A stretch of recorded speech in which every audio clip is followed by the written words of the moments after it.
Бүгүнкү биздин медицина көрсөтүүбүздө эмдөө жөнүндө кеңири маалымат беребиз. Кыргызстанда балдарды эмдөө саламаттыкты сактоо министрлиги тарабынан иштелип чыккан улуттук календардын негизинде жүргүзүлөт. Учурда калктын санынын 95%га жакыны эмдөөдөн өткөн. Бул жакшы көрсөткүч болгондугуна карабастан, учурда ата-энелер арасында балдарды эмдөөдөн баш тартуу тенденциясы байкалууда.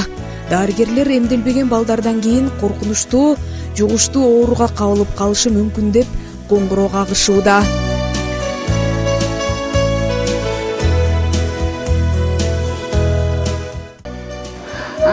Оорулардын күчөгөндөрүн көрсөңөр болот. Мына мол деген кептөр. Бул ушул кептөр менен өзүнүн дарыланган дарысы антибиотик менен дарыланбайт, бул только сыворотка менен дарыланат. Могу кордун, могу краснуханын дагы, могу паротит деп коебуз, мына ошонун баарын дарылары жок.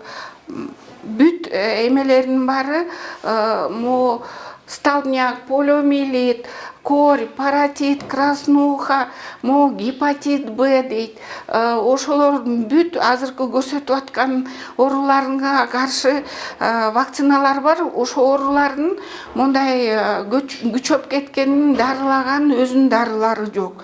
Бул алдын алуу, бул оорулар болбогон бир эле гана вакцина бар.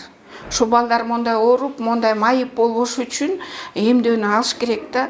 Эми азыр көп эле элдер айтат, эмдөө деген бизге деген башка чет өлкөдөн келип биздин жарандарга зыян алып келип атат.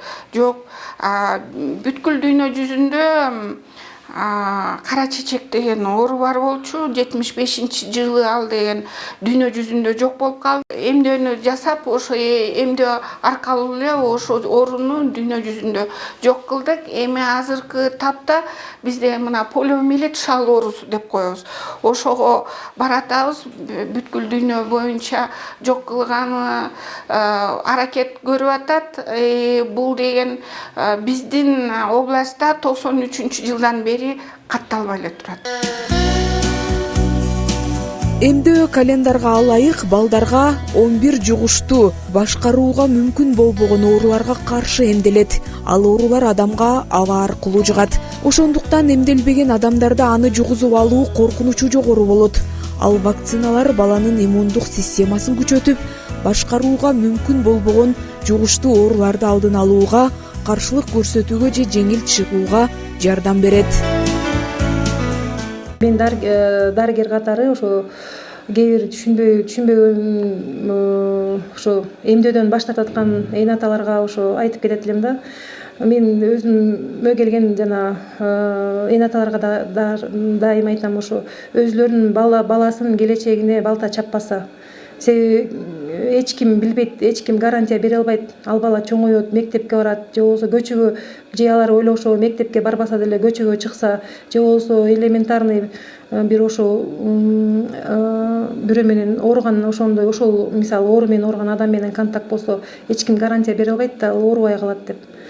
Анан ошол кезде мисалы кеч болуп калат. Азыр ошо кеч боло электе ар бир ошо эмдөөдөн баш тарткан ата-эне ойлонсо, баласынын келечегин ойлосо, ошо туура чечим кабыл алып, ошо эмдөөдөн баш тартпай, азыр деле кеч эмес, мисалы мурун эле баш тартып жүргөн ата-энелер болсо, любой убакта эмдөөнү баштаса болот.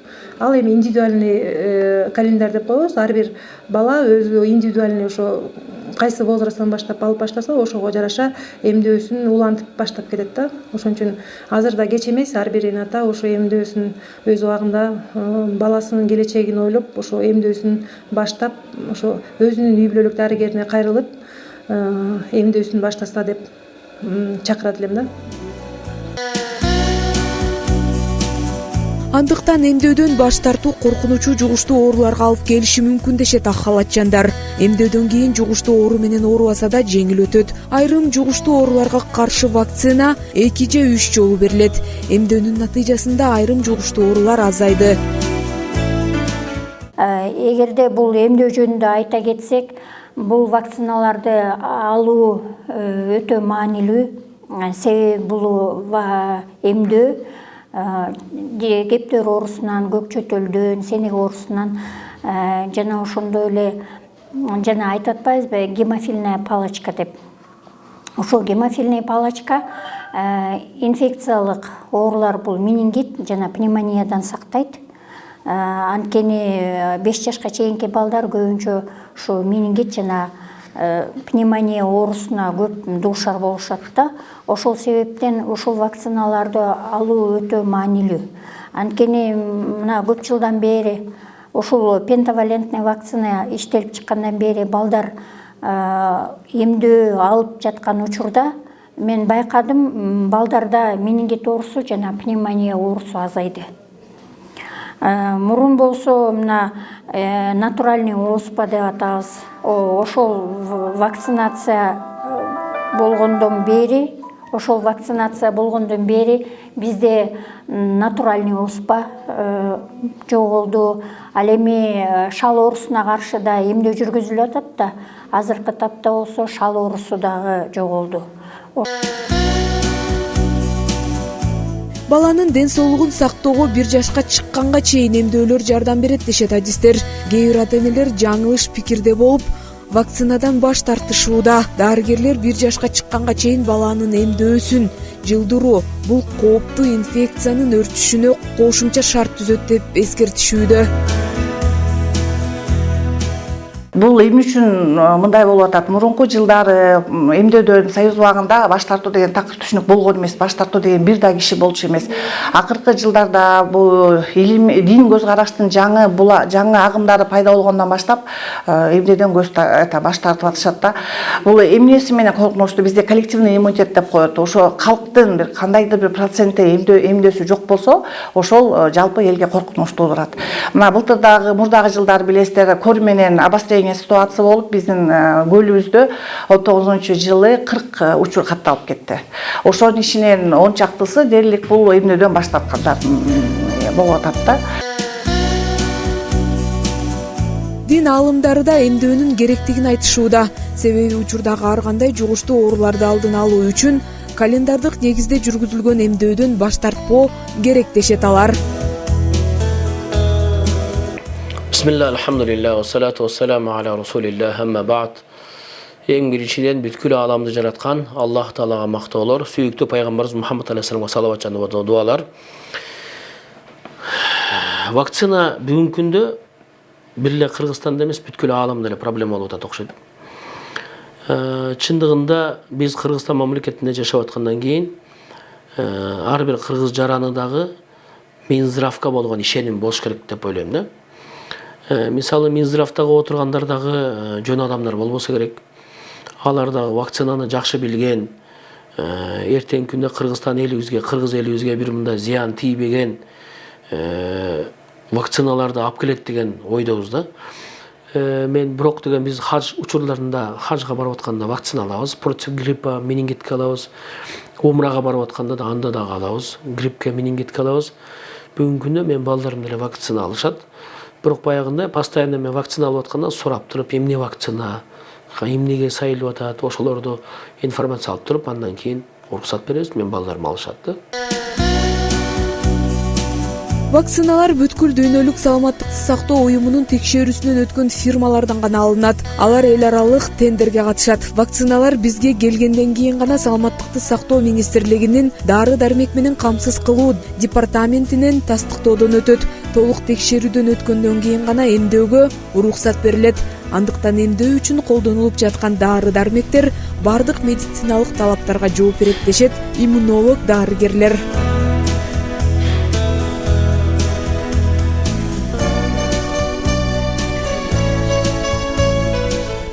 Биз деген областтык эмдөө складында турабыз. бул складда деген бүт областка чектелген вакциналарды алып келебиз. Бир кварталда бир жолу алып келинет вакциналар, анан райондорго ар бир ай сайын таратып турабыз.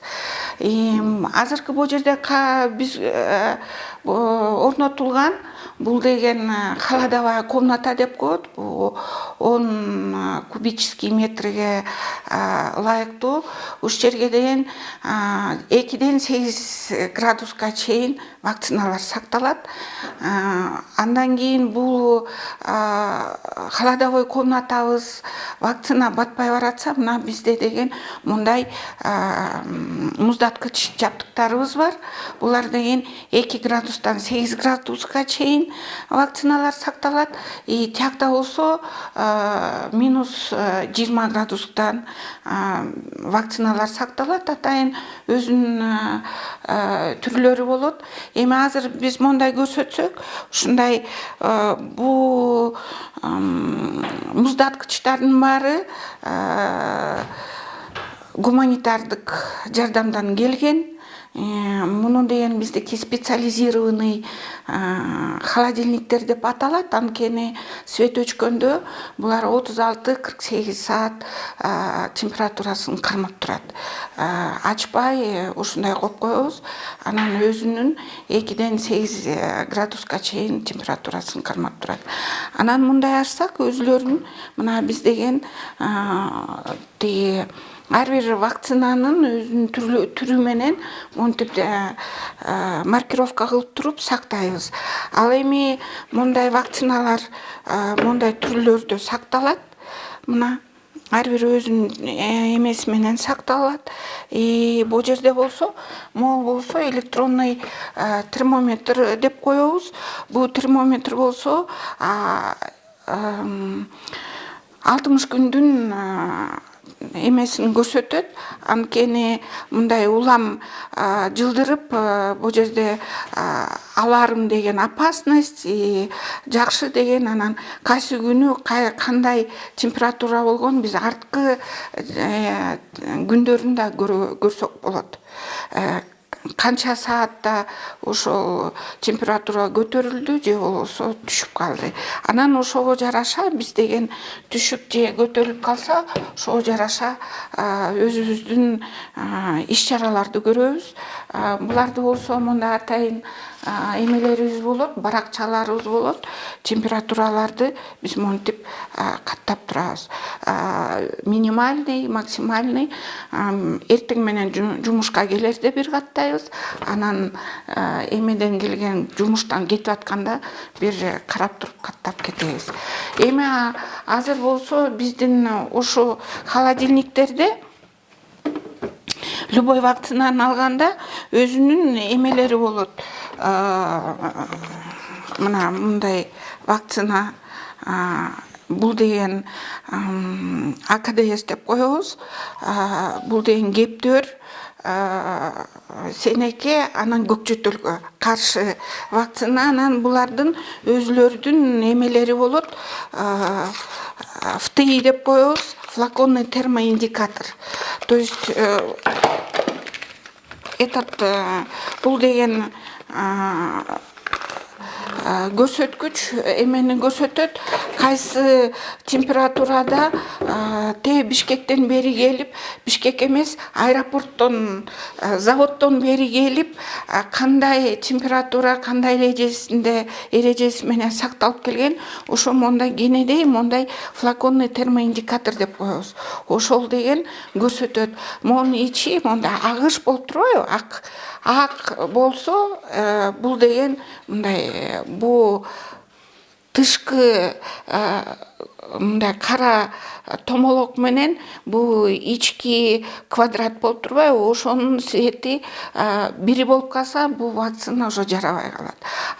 Бул ички квадраты свети агыш болсо, муну биз колдонобуз. Ушу менен биз жолдон кандай келгенин, биякта кандай сакталганын, анан ошо медкызматкер атайын сумкага салып, ошо прививочный кабинетке алып барып, кандай жеткиргенин ошо менен билинип турат. Бизге деген ошолордун баары тактап, ошонун баарын карап турган, мониторинг кылган дагы биздин мындай фричтаг, фристагтар бар. Бул азыркы көрсөткөн вакцинабыз негизи 0 градусту аябай коркот. Биз деген муну тоңдутпашыбыз керек да. Живой вакциналар бар, тирүү вакциналар. Бул кызамыкка, тепкеге паротит деп коебуз, кызылчага, ошолорго бул вакциналар тескерисинче булар деген жылуулуктан коркот. Алардын да ушундай индикаторлору болот. Ошо индикаторлор көрсөтөт бул ысык кезде же жылуу кезде сакталып калдыбы, температурасы 8 градустан жогору болуп калдыбы, ошонун баары көрсөтүп турат. КПК бул атайын -20 менен сакталат, бул жерде көрсөңөр болот. Корго каршы вакцина келди, азыр ошону медкызматкерлерди эмдеп атабыз, эмдеп бүтүп калдык. 90% ашып калды. Эми могу вакцина кызылча, кызамыкка, анан тепкеге каршы КПК деп коебуз, коревая паротитная краснушная вакцина. Мына бул жерде флаконный индикатор деп коебуз, ФТИ термоиндикатор. Мына көрдүңүзбү? Мунун ортосу агыш болуп, мунусу тышы мындай башкача өңү темный болуп турат. Эми ошо ортоңку агыш квадрат ошо тышкы өң менен тең болуп калса, анда бул вакцина жарабай калат. Азыркы бул вакцинанын сакталышы, жеткирилиши, бизге жеткени эң жакшы деп аныкталып турат. Анткени могу флаконный индикатору, могу ортоңку эмеси агыш болуп турган. Мына 23 декабрдан баштап биз деген ич өткөк оорусуна каршы жасап атабыз. Ротавирусна вакцина келди, ошолорго каршы жасалып атат. Андан кийин бизде дагы кара сарык деп коебуз.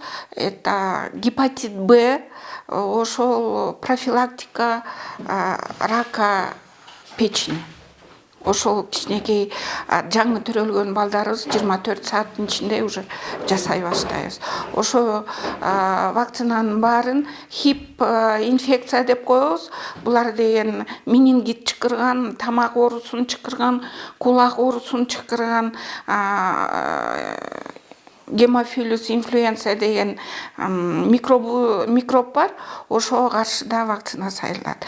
Бүт биздин аталган вакциналар бүткүл дүйнөлүк саламаттык сактоонун уюмунун сертификатынын негизинде келген. Бул деген GMP сертификат дейт. Муну деген стандарт сертифицированный келип общий Кыргызстан боюнча закупка кылат. Ал эми кээ бирлер айтат, бул вакцина бекер болсо эле бизге жаман, качествосы, сапаты төмөн вакциналар керек. Жок, бизге наоборот сапаты жакшы, жогору вакциналар келет дагы. Анан бул деген биз элге бекер жасаган менен бул өкмөттүн миллион деген акчалары кетет. Бул биздин бюджеттен сатылып келген вакциналар. Ысык көл облусу боюнча жыл сайын 10 миңге жакын адам эмдөөдөн өтөт. Ал эми эмдөөдөн баш тарткандардын саны да көбөйдү. Алардын көпчүлүгү диний көз караштагылар жана эмдөөдөн кооптонуп тургандар да бар.